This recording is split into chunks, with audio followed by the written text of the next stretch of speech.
आशीर्वाद या श्राप।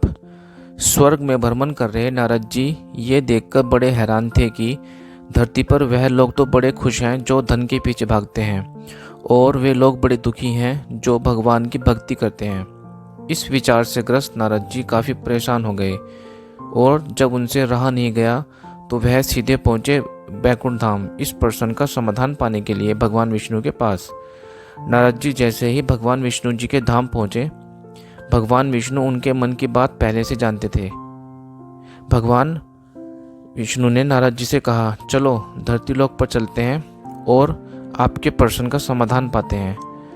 दोनों साधु का वेश धारण कर धरती लोक पर पहुंचे।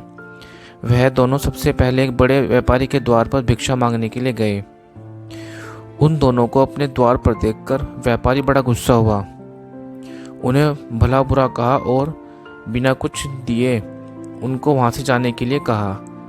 जाते जाते साधु के रूप में भगवान विष्णु ने उसे आशीर्वाद दिया कि तुम्हें और भी ज़्यादा धन मिले। नारद जी को यह देखकर बड़ा आश्चर्य हुआ, लेकिन वह कुछ नहीं बोले और भगवान विष्णु के साथ चलते रहे। थोड़ी देर बाद वह एक बूढ़ी माँ की कुटिया पर पहुँचे। वह गरीब बूढ़ी एक छोटी सी कुटिया में रहती थी। उसके यहाँ जाकर जब दोनों साधुओं ने भिक्षा मांगी तो बूढ़ी माँ बोली, मेरे पास तो आप लोगों को देने के लिए ज़्यादा कुछ है नहीं, लेकिन हाँ, मेरे पास एक गाय है जो दूध देती है।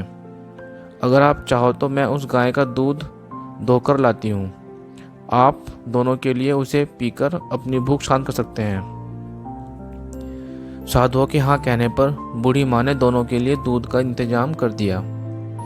खुश होकर साधु के वेश में विष्णु भगवान ने जब बूढ़ी माँ से कहा कि बताओ तुम्हें क्या चाहिए, तो बूढ़ी माँ ने कहा कि मुझे कुछ भी नहीं चाहिए, बस आप आशीर्वाद दीजिए, मेरे लिए इतना काफ़ी है। आशीर्वाद देकर दोनों साधु वहाँ से जाने लगे।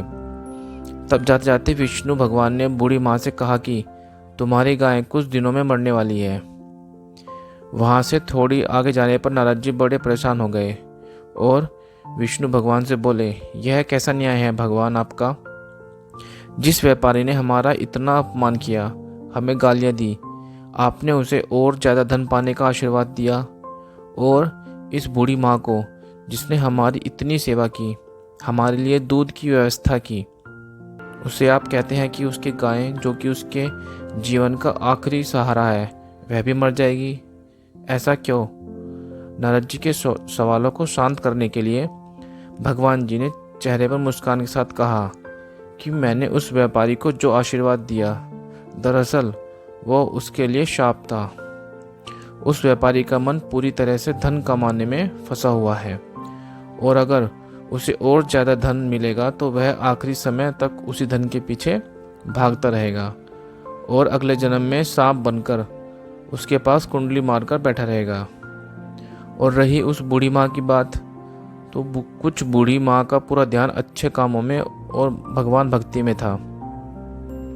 हाँ, सिर्फ थोड़ा सा मन उसका उस गाय में अटका हुआ था, और वह अपने आखिरी समय में उस गाय के मुंह में यह चिंता करती रहती थी कि उसके जाने के बाद इस गाय का क्या होगा, क्या उसे कोई हानि पहुंचाएगा या मार डालेगा, और वह पूरी तरह से मुक्त नहीं हो पाती।